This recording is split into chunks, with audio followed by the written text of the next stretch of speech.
The name Roslyn Formation came from a small Wild West town named Roslyn, Washington, at the foothills of the Central Cascade Mountains. Roslyn was a coal mining town with lots of history and personality. Roslyn had 24 nationalities, 24 lodges, 24 taverns, 24 different sections of town, one for each nationality, 24 sections in a cemetery, one for each lodge.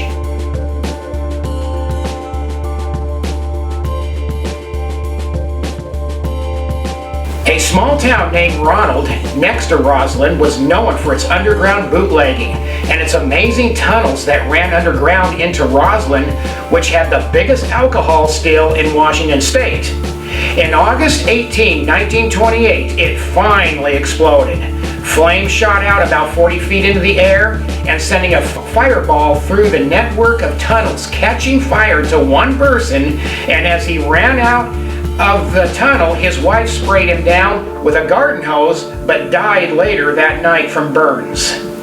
When the townspeople heard the explosion, most did not come running to help, but came running with pitchers, pails, pots, and even bedpans to get what remaining alcohol they could collect, even in spite of all the charred wood and ashes floating in it.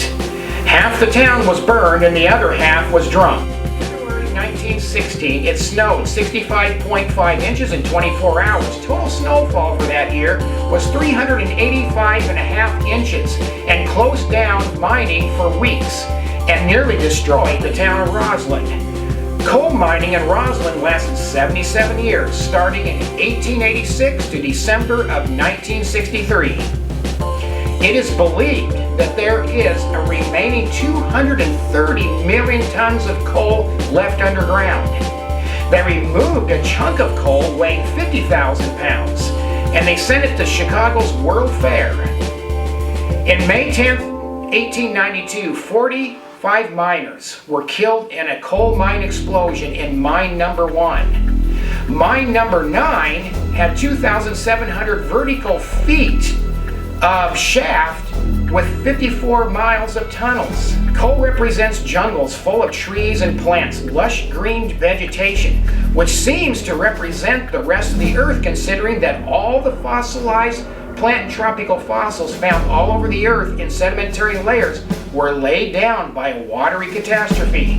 It is interesting to note that Chelan and Kittitas counties are full of palm frond fossils with multitudes of varieties of leaf fossils, not to mention fluvial ripple marks, which speaks of catastrophic flooding. No wonder why there is so much coal in the area, which is associated with all the fossilized plants. The Roslyn and Chumstick formations are so similar that geologists often put them together. So when we talk about one, we just naturally talk about them both.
are in the Central Cascades, Washington, and behind me here is Mount Stewart. Now, Mount Stewart is a batholith, which is a magma chamber. And here I am standing on Slick Rock. And Slick Rock is part of the Roslyn Formation, which according to secular geologists is a fluvial deposit. In other words, laid down by a whole lot of water. Now, according to secular geologists, this deposit right here is approximately 9,000 feet thick. There are some secular geologists that are saying it's up to around 30,000 feet thick in some places. Now, right behind me, we're going to go over here and we're going to take a look at Cheese Rock, and Cheese Rock is part of Slick Rock.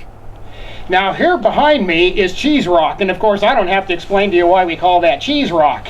Now, again, Cheese Rock and Slick Rock is part of the same fluvial formation that's called the Roslyn Formation. And then, of course, in front of me here is Mount Stewart, which is the batholith. Now, the point is even secular scientists are saying that the Roslyn Formation is a fluvial deposit. So what they're saying is that this was all laid down by water. And this entire valley that's in front of me was covered with this deposit right here. So another catastrophe came through here, a water catastrophe, and eroded out this entire valley. And this Cheese Rock here is a remnant, it's a leftover. Imagine that. And they're saying that each one of these layers is laid down like pancakes. No erosion marks between them. There's no rivers, no valleys, no lakes, no oceans between each one of these layers, which is an indication that they were all laid down quickly, one layer after another. I would say that that would have to do with a worldwide flood. Now, according to some secular geologists, the Roslyn Formation, which has 30 different coal seams in it, is anywhere from 9,000 to 30,000 feet deep. Wait a second, 9,000 to 30,000 feet deep? We're talking about miles of depth here. And they say that this is a fluvial deposit. In other words, this was laid down by water. Now, of course, some evolutionists, they say, well, this was laid down by a river. I don't think so. This had to have been laid down by a flood. No river lays down 9,000 to 30,000 feet of fluvial deposits. I mean, that's a huge flood. And then below that, we have the Teanaway Formation, which is another basalt flow, which is where you find the Ellensburg blue agate and the wire gold here in this valley. And that's 5,000 feet deep. And then below the Teanaway Formation, we have the Swauk Formation, which according to evolutionary geologists is approximately 28,000 feet deep. And that formation goes all the way up into Bellingham, even up into Canada, which is part of the Checkanut Formation.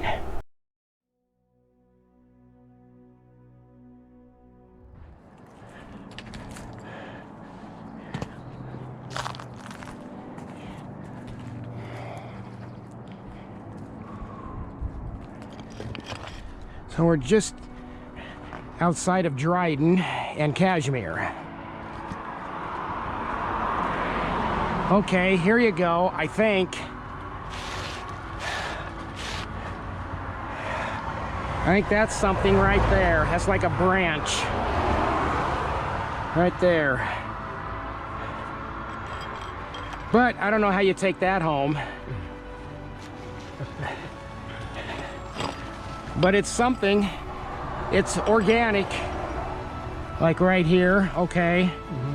We're doing better. So there's like a stem. It's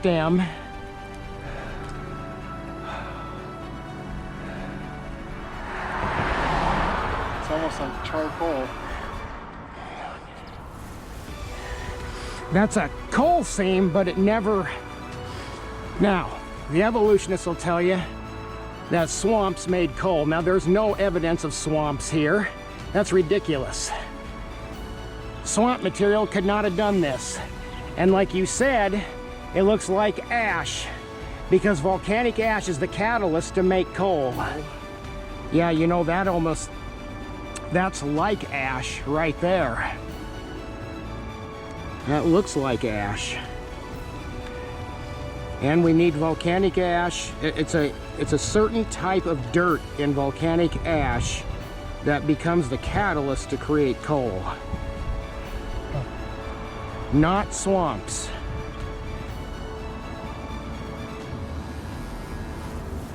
Well, that sticks to your hand just like ash would. Yeah, there's a little something right there.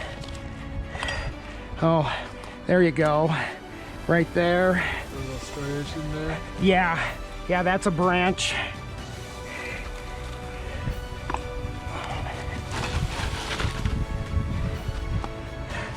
Well, there's different kinds of branches. There.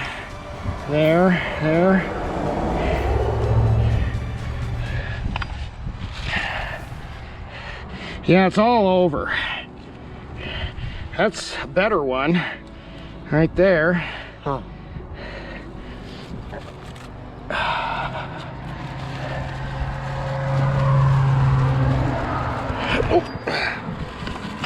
Toe likes, that rock likes your toe. Yeah.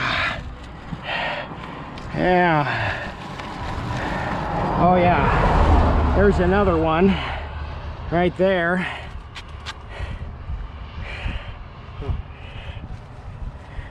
I suppose I ought to keep one or two. We also want to be on the lookout for ripple marks. And you know, that looks like a ripple. You can barely see it, but it's there.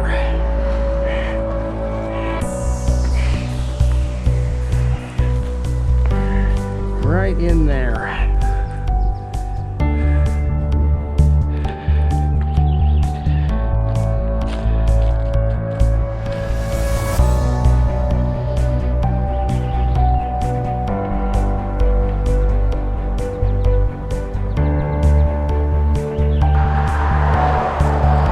He must have got the good ones.